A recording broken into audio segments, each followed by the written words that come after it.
واجد رهبات وجدل و بیا که بیایت دلوشت من مروچی گلی چانکت که تو منا درهباتی گوشت امید وش قرار باته وجدل منا همسایگی هست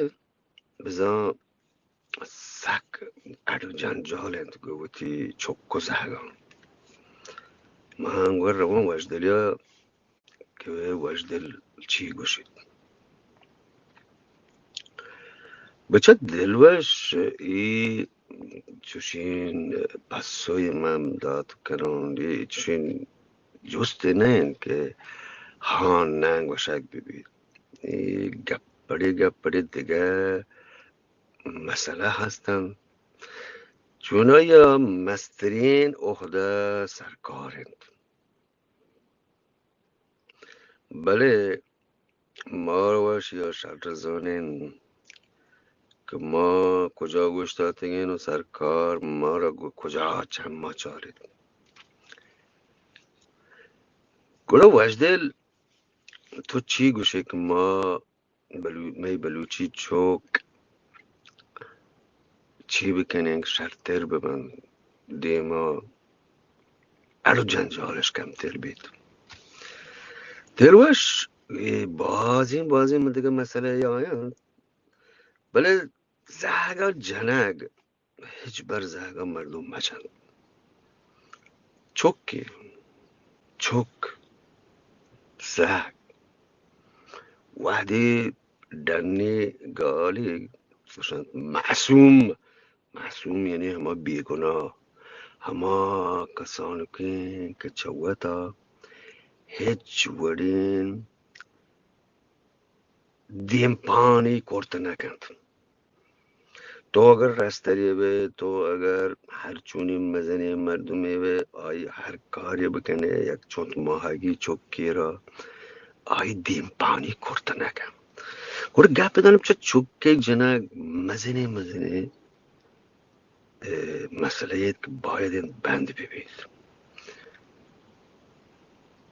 او ای که تی لوگه سامان کم دنال دیگه یکی ترال جنجال کرده که لوگا بیای چوکا بزنه ای غیر انسانی و غیر اخلاقی کار ای باید بند بید دیگه بدومات باید یک ماحولی بودی چوکا مزن بکن که تچ چیرکایی مبید اگر ما پیت سیگریت کشید شراب و نه ایکند آکن چیرکا مکن هر چیزی که تو چیرکا بکنه لوگی چوک اما کسان کن چوک چوش که ما سر بدین که آن نزانه آچه ما یا گشتر سر بدن آ شرری سرا چیزان گندن تو زانن آمانم بس دپه زبان هنگت نیست که بگوشن بله زانگا شرری سرا زانه تو وعده که چیرکایی سیگریت بکشه شراب بوره یه و آب کنه تو چوکا بتی همه کلا دیا گید همه